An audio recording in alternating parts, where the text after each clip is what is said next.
नमस्कार सर्वांना। दिवाळीत चुकूनही या काही मी वस्तू सांगत आहे त्या आपल्याला भेट म्हणून कोणालाही द्यायच्या नाहीतर नात्यामध्ये कटुता निर्माण होऊ शकते।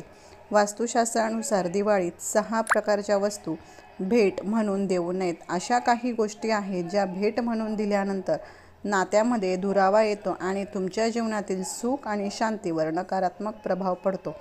चला तर त्या वस्तू जाणून घेऊया। तर दिवाळीत काहीतरी युनिक भेटवस्तू द्यावी असा आपल्या सगळ्यांचा हट्ट असतो। अशी वस्तू जी वापरली जाईल आणि ती वापरताना आपली आठवणही होईल, किंवा अशी वस्तू जिचा वापर नाही पण ती घराच्या शोभेत भर घालेल किंवा सतत डोळ्यासमोर राहिल्याने आपली आठवण येत राहील। भेटवस्तू देण्यामागे आपला हेतू शुद्ध असला तरी पुढील 6 वस्तू चुकूनही देऊ नका। दिवाळीत घड्याळ भेट म्हणून दिले जाते, परंतु वास्तुशास्त्रानुसार घड्याळात घड्याळ काळासंबंधित असते। ही भेटवस्तू तुमच्या आयुष्यातील अमूल्य वेळ हातातून निसटून नेऊ शकते। एखाद्या व्यक्तीला वेळ द्या, पण वेळ दर्शवणारे घड्याळ भेट म्हणून देऊ नका।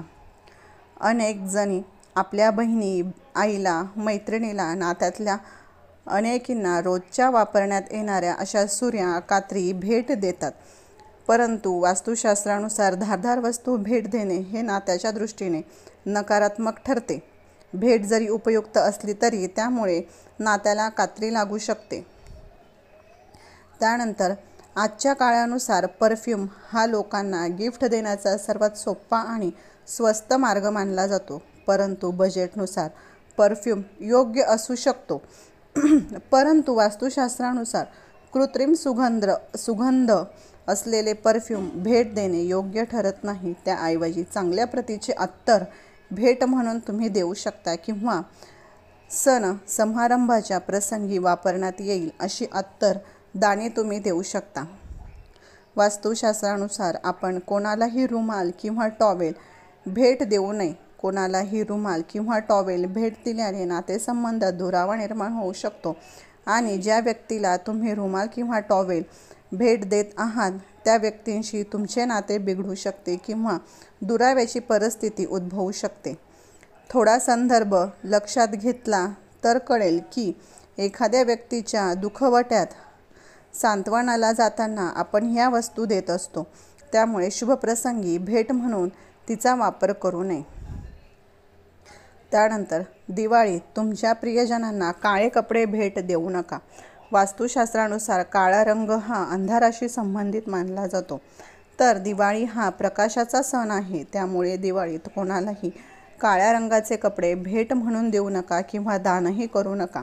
शक्य तेवढे रंग स्वतःच्या आणि इतरांच्या आयुष्यात पेरण्याचा प्रयत्न करा, अन्यथा त्यांचा तुमच्या जीवनावर नकारात्मक परिणाम हा होऊ शकतो। त्यानंतर वास्तुशास्त्रानुसार दिवाळी भेट म्हणून देवाच्या मूर्ती किंवा आपण एखादी तस्वीरसुद्धा कोणाला भेट म्हणून देतो। गणपती, नवरात्रीत जसे देवाचे आपल्या घरी आगमन होतेच, तसेच लक्ष्मीपूजनेला लक्ष्मीचे आगमन होत असते। तसेच दिवाळीच्या निमित्ताने देवाला नैवेद्य दाखवून आपण त्यांना फराळाला बोलवितो, पाहुणचार करून असे भक्तिभावाने सांगतो। त्यामुळे या कालावधीत देवाची मूर्ती, प्रतिमा दुसऱ्याला भेट देऊ नये। इतर वेळी दिली तरी काही हरकत नाही। तर ह्या गोष्टी नक्कीच लक्षात ठेवा आणि कोणालाही या वस्तू भेट म्हणून देऊ नका। तर आपला आजचा हा छोटासा व्हिडिओ कसा वाटला ते नक्कीच सांगा आणि आपल्या चॅनलला सबस्क्राईब करायला विसरू नका। धन्यवाद।